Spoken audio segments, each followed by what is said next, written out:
Bonjour Naoum. Bonjour, bonjour Franck. Bienvenue ici au siège de Sodi à Berlin. Merci beaucoup. Alors, vous êtes à Berlin? Pourquoi? Je suis à Berlin pour visiter notre partenaire traditionnel Sodi. Visiter une société de marketing de fair trade. Ouais. Elle était comment cette visite-là et est-ce que ça donne quelques espoirs pour la certification?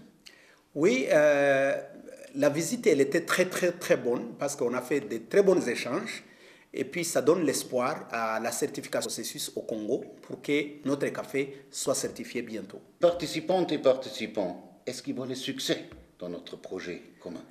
Oui, les participants et les participantes, ils voient beaucoup de succès. Ou par exemple la récolte du café. Pendant cette période, on est maintenant dans la récolte du café.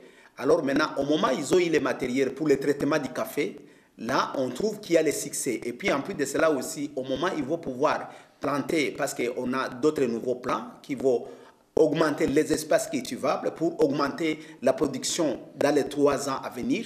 Là, ils voient beaucoup plus l'avenir, un grand espoir de succès. Ils vont avoir l'autosuffisance alimentaire et puis aussi la sécurité des revenus dans un avenir proche. Mais dans les projets cherchent aussi d'améliorer surtout la situation des femmes qui ont tellement souffert. Donc, est-ce qu'il y a des éléments qui pour eux ont été un joie particulier grâce au projet?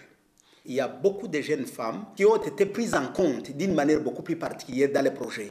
D'autant plus qu'avec les différentes guerres, il y a les différents groupes armés qui ont épousé des jeunes filles et puis par après ils les ont abandonnées.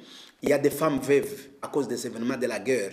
Alors elles aussi qui sont abandonnées, qui ont des enfants, qui doivent les prendre d'une manière scolaire. Mais dans ces projets maintenant, par exemple avec l'écriture, les semences qu'on les a données, ça a augmenté la sécurité des revenus, la sécurité alimentaire. Et il est clair, ces activités que nous entreprenons ensemble, c'est peut-être un peu comme un petit goutte dans l'océan.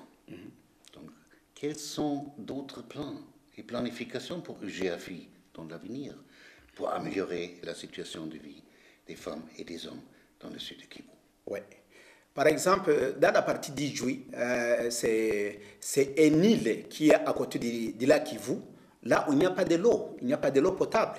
Dans notre planification, nous voulons faire une addiction d'eau potable pour que toute la population, au lieu de boire l'eau du lac, ils puissent boire de l'eau des sources. Alors pour qu'ils puissent améliorer beaucoup plus la santé, parce que pendant certaines périodes, il y a beaucoup plus de diarrhée au niveau des enfants qui pose problème, il y a une mortalité. Alors dans ces cas-là, nous voulons qu'on puisse faire l'addiction, dans notre plan, l'addiction d'eau.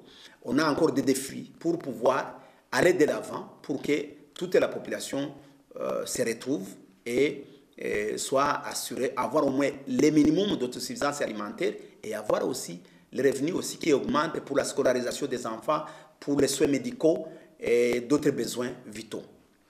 Merci beaucoup, Naoum. Encore bon séjour à Berlin et luttons ensemble pour la solidarité internationale. Merci beaucoup et je vous remercie beaucoup.